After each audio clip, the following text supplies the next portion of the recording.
Hello বন্ধুরা, back to my channel. আজ তোমাদের চিকেন বিরিয়ানি রেসিপি করে দেখাবো। তোমরা পুরো ভিডিওটা দেখো, তাহলে তোমরা কিন্তু ঘরে একদম চিকেন বিরিয়ানি তৈরি করে নিতে পারবে, খুব সহজেই তৈরি করতে পারবে। তাহলে পুরো ভিডিওটা দেখতে থাকো। এবার আমি মূল ভিডিওতে চলে যাই। আমি আগে মশলাটা গুঁড়ো করে নেবো। দেখো আমি এখানে গোটা বিরিয়ানির গোটা মশলাটা কিনে নিয়ে এসেছি। তোমরা কিন্তু মুদির দোকানে গেলে গুঁড়ো মশলাটাও কিনে নিতে পারো, আবার যদি মনে করো গোটাটা কিনে ভেজে গুঁড়ো করবে সেটাও পারো। আমি এখানে গোটা মশলাটা ব্যবহার করছি। গোটা মশলাটা ভালো করে এবার ভেজে নেব।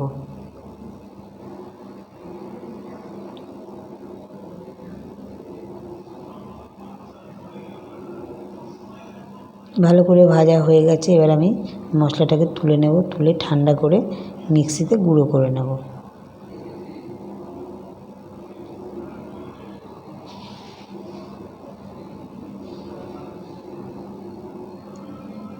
এবার দেখো, এদিকে আমি আলুটা নুন হলুদ দিয়ে একটু মেখে রেখে দিয়েছিলাম। এটাকে আমি জল দিয়ে একটু সিদ্ধ করে নেব। পুরো সিদ্ধ করার দরকার নেই, কেননা ভাপে এটা সিদ্ধ হবে, এই জন্য অল্প একটু সিদ্ধ করে নিতে হবে। এই চিকেনটাকে ভালো করে ধুয়ে টুয়ে পরিষ্কার করে নিয়েছি। এবার এখানে মশলা মেখে নেব। লঙ্কার গুঁড়ো দিয়ে দিচ্ছি 3 চামচ, ঝালটা তোমাদের পছন্দ মতো দেবে। জিরের গুঁড়ো দিয়ে দিলাম 2 চামচ, হলুদের গুঁড়ো দিয়ে দিচ্ছি, টক দই দিয়ে দিচ্ছি 200 গ্রাম, 1 চামচ কেওড়া জল, 1 চামচ গোলাপ জল দিয়ে দিলাম, স্বাদ অনুযায়ী নুন দিয়ে দিলাম, আদা রসুনের পেস্টটা দিয়ে দিলাম।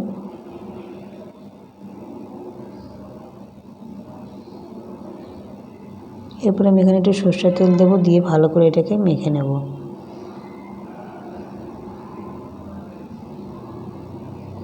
ভালো করে মেখে নিয়েছি। এটা আমি 20 থেকে 25 মিনিটের জন্য রেস্টে রেখে দেবো।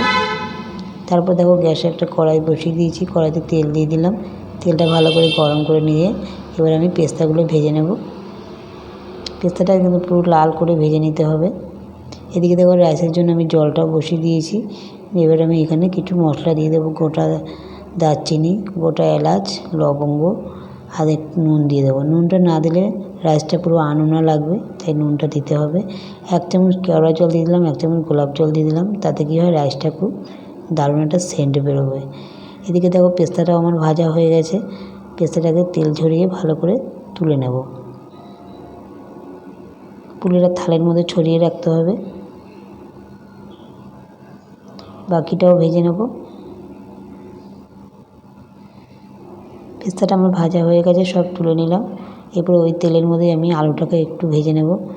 খুব বেশি ভাজার দরকার নেই, একটু হালকা করে ভেজে নেব। ভাজা হয়ে গেছে, দেখো আমি তুলে নিচ্ছি। এবার ওই তেলের মধ্যে আমি একটু তেল দিয়ে দেবো, দিয়ে এদিকে মাংসের জন্য আমি পেঁয়াজটাকে ভেজে নেব। আমি যখন মাংসটাকে মেখেছি তখন কিন্তু আমি কোনো পেঁয়াজের পেস্ট দেইনি, তার জন্য এখানে আমি পেঁয়াজটাকে ভেজে দেবো। পেঁয়াজটাকে ভালো করে একটু ভেজে নেব। এরপরে মাংসগুলো দিয়ে আমি ভালো করে মাংসটাকে কষিয়ে নেব।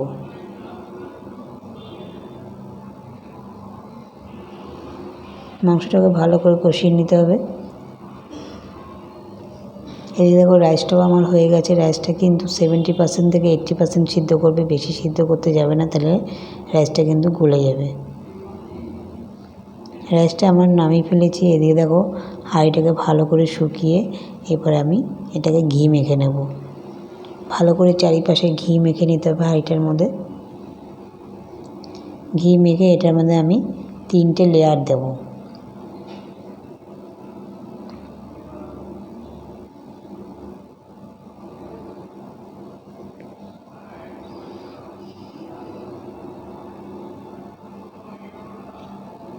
প্রথমে আমি রাইসটা দিয়ে দিলাম।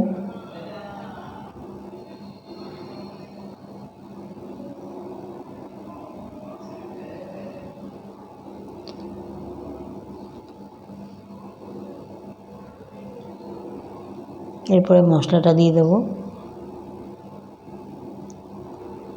মশলাটা উপর দিয়ে একটু ছড়িয়ে দেবো।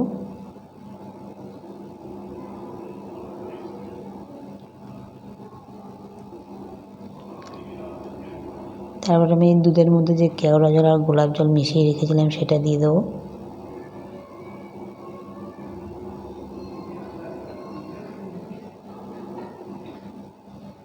এরপর আমি কিছু গ্রেভি দিয়ে দিলাম, কিছু আলু দিয়ে দিলাম, চিকেন দিয়ে দিচ্ছি, পেস্তা দিয়ে দেবো, ওপর দিয়ে ঘি দিয়ে দেবো, দেওয়ার পরে আবার একটা লেয়ার দিয়ে দেবো।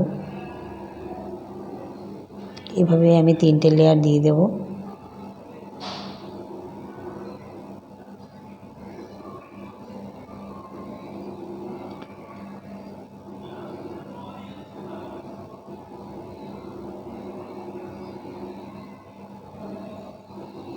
তিনটে লেয়ার দেওয়া হয়ে গেছে। এবার আমি ভাপে বসিয়ে দেবো। দেখো আমি কিন্তু গ্যাসের ওপর একটা কড়াই বসিয়ে তারপরে হাঁড়িটা বসিয়েছি। সবসময় একটা চাটু বা কড়াই বসিয়ে 25 মিনিটের জন্য রেখে দেবে ভাপে। ভাপ 25 মিনিট হয়ে গেছে। আমি বিরিয়ানি হাঁড়িটা নামিয়ে নিয়েছি। এরপরে দেখো আটাগুলো আমি উপর দিয়ে তুলে নেবো, যেহেতু আটাটা দিয়েছি, কারণ জাহার দিয়ে যাতে হাওয়াটা বেরিয়ে না যায়, ওই জন্য আটা সাইডে দিয়ে নিয়েছিলাম। এবার আটাগুলো তুলে আমি পরিবেশন করে তোমাদের দেখাচ্ছি বিরিয়ানিটা কেমন হয়েছে। দেখো বিরিয়ানিটা কিন্তু একদম ঝরঝরে হয়েছে, খুব সুন্দর দোকানের মতো বিরিয়ানি হয়েছে। সবাই কিন্তু খেতে বসে গেছে। বিরিয়ানিটা খুব সুন্দর হয়েছে, একদম দোকানের মতো। তোমরা কিন্তু সহজভাবে এইভাবে একবার হলো বাড়িতে ট্রাই করবে চিকেন বিরিয়ানি, সবাই কিন্তু খুব ভালো খাবে। ভিডিওটা কেমন লেগেছে কমেন্টে জানিও। ভিডিওটা ভালো লাগলে লাইক শেয়ার করে দিও, সাবস্ক্রাইব করে পাশে থাকা বেল আইকনটা বাজিয়ে দিও। টাটা।